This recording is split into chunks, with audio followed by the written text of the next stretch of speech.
राधे राधे बच्चों, आज की इस वीडियो में हम सीखने वाले हैं 10th और 12th क्लास के इंग्लिश ग्रामर का जो सेक्शन है, जिसमें डू एज डायरेक्टेड जो है, जो कि आपके 5 मार्क्स के पूछे जाते हैं। इसका एक बहुत ही शानदार कंसेप्ट मैं आपके लिए लेकर आया हूं, जो कि आपके एग्जाम में 101% आना ही है। तो प्यारे बच्चों, इस वीडियो में हम सीखने वाले हैं कि इफ और अनलेस जो होता है उसे किस तरह से यूज कर सकते हैं। प्यारे बच्चों, इफ और अनलेस जो है वो दो सेंटेंसेस के अंदर यूज किए जाते हैं, मतलब ये कंजक्शन का काम करते हैं। कंजक्शन मतलब कि दो सेंटेंस को जोड़ने के लिए इनका यूज किया जाता है। और इफ जो होता है वो तो कंडीशनल सेंटेंसेस में भी यूज होता है। तो चलिए देखते हैं कि इसका मीनिंग क्या होता है। तो प्यारे बच्चों, अगर मैं थोड़ा सा हिंदी में आपको बताऊं तो इफ का मतलब होता है यदि, या फिर आप इसे कह सकते हो अगर। और अगर मैं आपके सामने इफ के साथ नॉट लगा लूं तो इसका मतलब हो जाएगा यदि और साथ में नहीं। ये दोनों इसके मीनिंग हो जाएंगे। अगर आप थोड़ा सा हिंदी में याद रखना चाहते हो तो कुछ इस तरह से याद रखेंगे।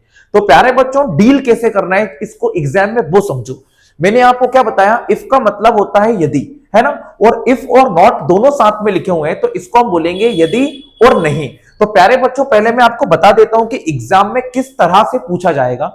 आपको एग्जाम में इफ सेंटेंस में दिया रहेगा और बोलेगा कि इफ की जगह पर अनलेस का यूज करो। इस तरह से लिखा आएगा, use unless in place of if. या फिर सेंटेंस में अनलेस दिया रहेगा और अनलेस को हटाकर हमें इफ का यूज करना रहेगा। तो चलिए देखते हैं कि कैसे होता है यूज। तो प्यारे बच्चों, सबसे पहले आपको कुछ इंपॉर्टेंट बात याद रखनी है। तो मैं आपसे एक बात क्लियर कर देता हूं। अगर किसी सेंटेंस में इफ और नॉट दोनों ही एक साथ लिखे हुए हैं, सुनिएगा, मेरी बात को ध्यान से सुनिएगा। अगर किसी सेंटेंस में इफ और नॉट दोनों ही एक साथ लिखे हुए हैं तो इन दोनों की जगह पर ही हम किसका यूज कर सकते हैं? अनलेस का। क्योंकि अनलेस जो होता है वो इफ की तरह काम करता है, लेकिन बस ये खुद ही अपने आप में नेगेटिव होता है। अब आप बोलोगे सर आप कैसी बात कर रहे हो, अनलेस नेगेटिव कैसे हो सकता है? प्यारे बच्चों, मैं आपको एक एग्जांपल देता हूं। जैसे कि मान लीजिए मैंने लिख दिया आई एम नॉट हैप्पी। अब बताओ, मैंने लिख दिया आई एम नॉट हैप्पी, ये सेंटेंस नेगेटिव है या नहीं है? तो आप बोल दोगे सर बिल्कुल है, क्योंकि इसमें नॉट लगा हुआ है। मैं भी मानता हूं कि ये नेगेटिव है, इसमें नॉट लगा हुआ है। लेकिन मैं आपसे बोलता हूं कि आई एम अनहैप्पी, ये सेंटेंस अपने आप में नेगेटिव है या नहीं है? तो प्यारे बच्चों, ये भी तो नेगेटिव ही है अपने आप में। देखो ना, हैप्पी का यहाँ पे अनहैप्पी लिखा हुआ है। अनहैप्पी मतलब कि वो खुश नहीं है, मैं खुश नहीं हूं, है ना।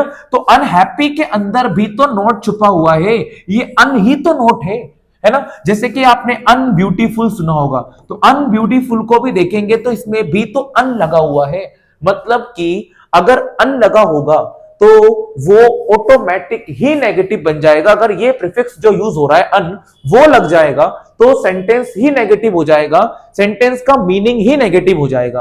तो मैं समझाना क्या चाहता हूं वो समझो। अगर किसी सेंटेंस के अंदर इफ और नॉट दोनों साथ में आ रहे हैं तो इस इफ और नॉट दोनों को ही हटाना है और उसकी जगह पर अनलेस का यूज करना है। इतना सिंपल सा काम है, क्योंकि इफ और नॉट दोनों से ही मिलकर बना हुआ है अनलेस।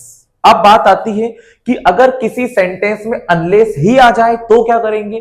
तो कुछ नहीं करना। अगर किसी सेंटेंस में अनलेस खुद ही आ जाता है तो प्यारे बच्चों, वहां पर हम इफ और नॉट दोनों को अप्लाई कर देंगे, मतलब कि लगा देंगे। अगर आपको टेंस अच्छी तरह से आते हैं तो मैं श्योरिटी रखता हूं कि ये आसानी से सीख जाओगे आप, बिना किसी परेशानी के। चलिए एक बार मैं फिर से रिपीट कर देता हूं मैं क्या समझा रहा हूं।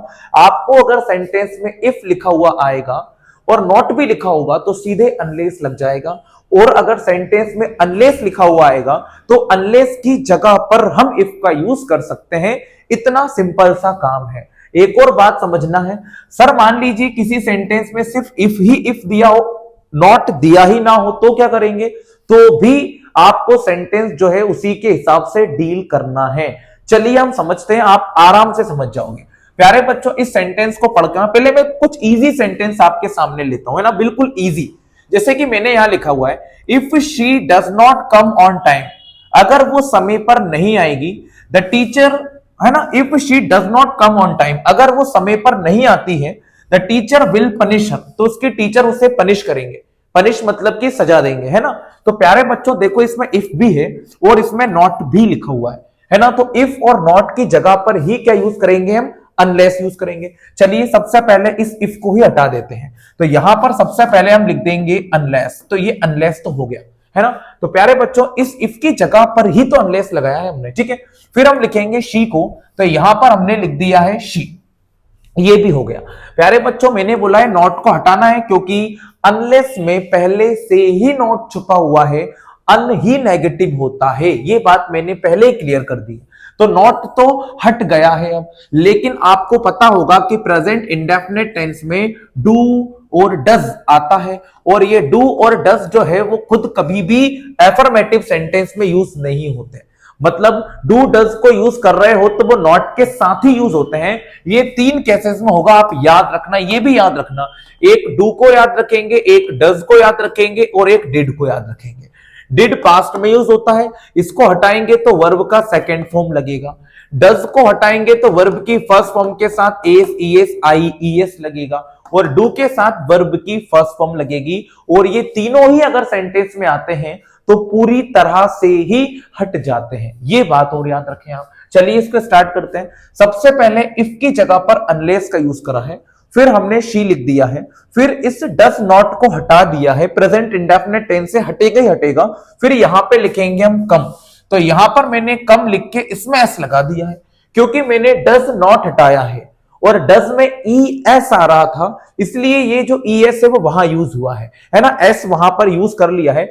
Unless she comes on time, unless she comes on time, the teacher will punish her, the teacher will punish her। तो प्यारे बच्चों ये सेंटेंस कुछ इस तरह से बनेगा, है ना। इसका मीनिंग चेंज नहीं हुआ है, ये अभी भी नेगेटिव ही है। unless she comes on time, अगर वह समय पर नहीं आती है, the teacher will punish her, उसके टीचर उसे पनिश करेंगे, ये अभी भी नेगेटिव है। चलिए एक और सेंटेंस देख लेते हैं, मैं आपको एक सेंटेंस और भी लिखकर बताता हूं। तो प्यारे बच्चों यहां लिखा है, if you did not come in the marriage I would not talk to you. अगर तुम शादी में नए आए होते तो मैं तुमसे बात नहीं करती, ठीक है, इसका ऐसा मीनिंग है। तो हम इसको बनाएंगे इफ को हटाकर यूज कर लेंगे हम अनलेस यू, है ना, अनलेस यू डिड नॉट को हटा देते हैं। तो प्यारे बच्चों ये डिड नॉट हट जाएगा तो वर्ब का सेकंड फॉर्म यूज होगा, unless you came in the marriage, unless you came in the marriage, अगर तुम शादी में नहीं आए होते ना तो I would not talk to you, मैं तुमसे बात नहीं करती, कुछ इस तरह से बनेगा, है ना। डू नॉट, डिड नॉट और डज नॉट को पूरी तरह से हटाना है, ये बात आपको याद रखना है। अगला सेंटेंस लिखा हुआ है वो भी सुन लीजिएगा, if she does not take taxi, अगर वह टैक्सी नहीं लेती, शी विल बी लेट, वो लेट हो जाएगी। तो प्यारे बच्चों इसको किस तरह से बनाएंगे सुनिएगा। सबसे पहले इफ को हटाकर हम यूज करेंगे अनलेस को, फिर लिखेंगे शी,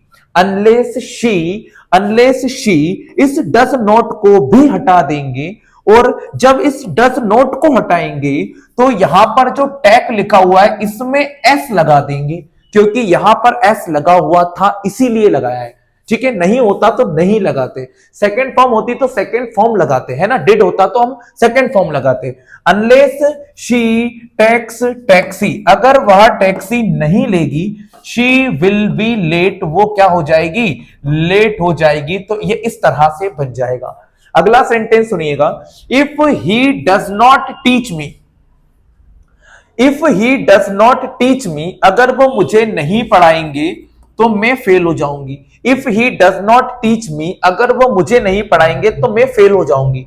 तो प्यारे बच्चों सबसे पहले हम इफ की जगह पर यूज करेंगे अनलेस के बाद लिखेंगे हम ही, फिर इस डज नॉट को भी हटाएंगे, और डज नॉट को हटाकर हम यहां पे डायरेक्टली टीच लगा रहे हैं। सर नॉट क्यों हटा रहे हैं, क्योंकि अनलेस में ऑलरेडी नॉट आ गया है, ये बात कोई समझो, अन में ऑलरेडी नॉट आ गया है। अनलेस ही, फिर हम लिखेंगे टीच, और टीच में ईएस लगा लेंगे, है ना, क्योंकि यहां पर ईएस लगा हुआ था। अनलेस ही टीच मी, अगर वो मुझे नहीं पढ़ाएंगे, आई विल फेल, मैं क्या हो जाऊंगा या हो जाऊंगी, फेल हो जाऊंगी, है ना, ऐसा आप लिखेंगे। चलिए अगला सेंटेंस सुनिएगा ध्यान से। If she did not eat, अगर उसने खाना नहीं खाया होता, शी वुड फील वीक, तो वो कमजोर महसूस करती, है ना। If she did not eat, अगर उसने खाना नहीं खाया होता, शी वुड फील वीक, वो कमजोर महसूस करती। तो प्यारे बच्चों, इफ को हटाकर हमने यूज कर दिया है अनलेस को। फिर यहां पर शी लिखा हुआ है, तो मैंने भी यहां पर शी ही लिख दिया है।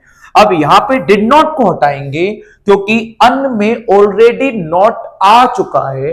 फिर हम यहां ईट की सेकेंड फॉर्म लिखेंगे एट, अगर उसने खाया नहीं होता तो हम वो क्या महसूस करती, कमजोर महसूस करती। शी वुड फील, और फिर आ जाता आपका वीक, ऐसे आप यहां पे लिख देंगे। तो प्यारे बच्चों, अब कंसेप्ट थोड़ा सा चेंज होगा। अब ऐसा लिखा है, इफ राम स्टेड हियर, अगर राम यहां रुकता, I could talk with him, तो मैं उससे बात करता। तो प्यारे बच्चों, सबसे पहले तो मैंने यहां इफ लिख दिया है, तो यहां पे आएगा इफ, ठीक है। नहीं नहीं रुक जाइए, इफ की जगह पर क्या यूज करना है, अनलेस यूज करना है। तो सबसे पहले इस इफ की जगह पर हमने लिख दिया है अनलेस।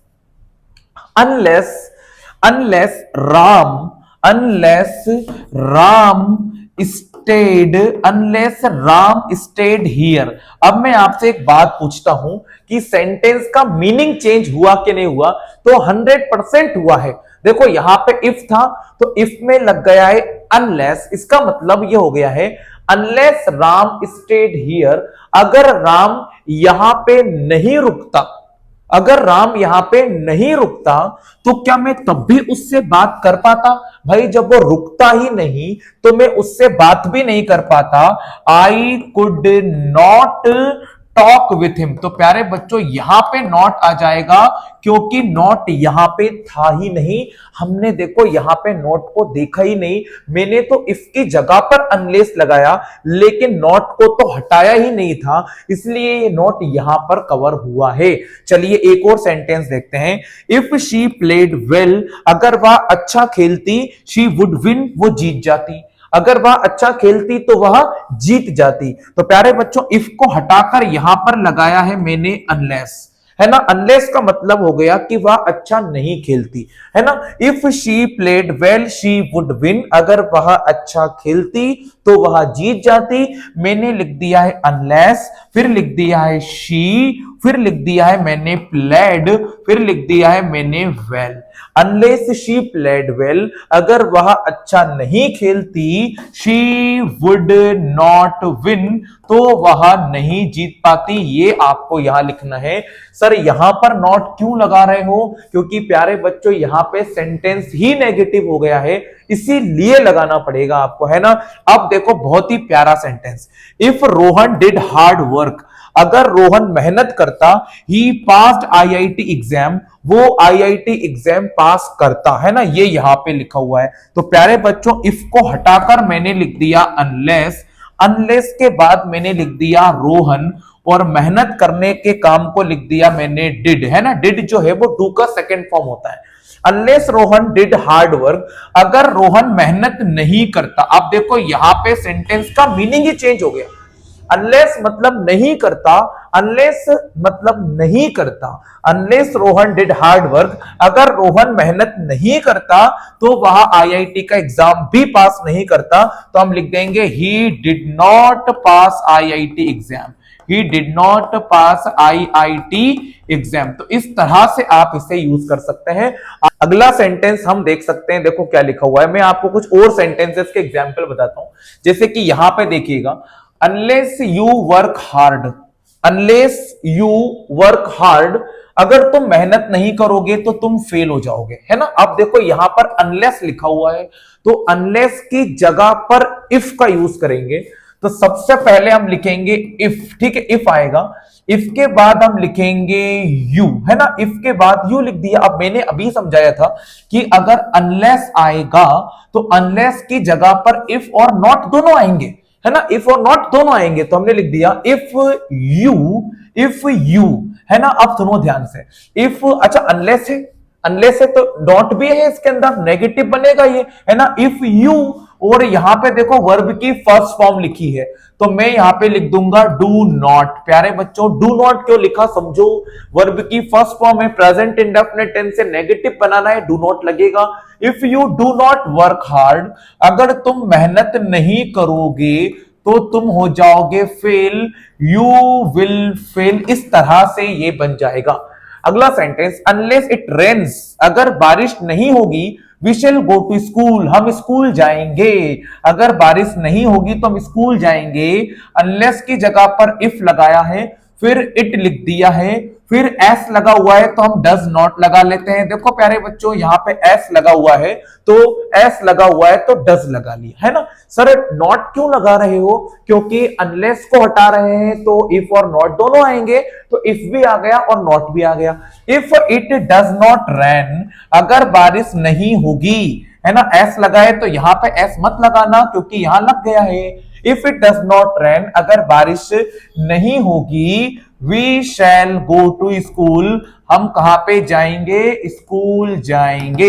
एक और लास्ट सेंटेंस और है, आप कर दीजिएगा, if you work hard you will succeed, अगर तुम मेहनत करोगे तो तुम सफल हो जाओगे। तो प्यारे बच्चों पहले तो हमने इफ को हटाकर लिख दिया है अनलेस यू वर्क हार्ड, अगर तुम मेहनत नहीं करोगे, इसका मतलब चेंज हो गया, है ना। अनलेस लगाया है इफ की जगह पर, इफ की जगह पर अनलेस लगाया है। अनलेस यू वर्क हार्ड, अगर तुम मेहनत नहीं करोगे, यू विल नॉट सक्सीड, तो तुम सक्सीड भी नहीं होगे। इस तरह से आपको इफ और अनलेस का यूज करना है। अगर वीडियो अच्छा लगे तो प्लीज वीडियो को लाइक कीजिएगा और चैनल को सब्सक्राइब आप जरूर कीजिएगा। ये वीडियो आपके एग्जाम के लिए बहुत ज्यादा हेल्पफुल रहने वाली है।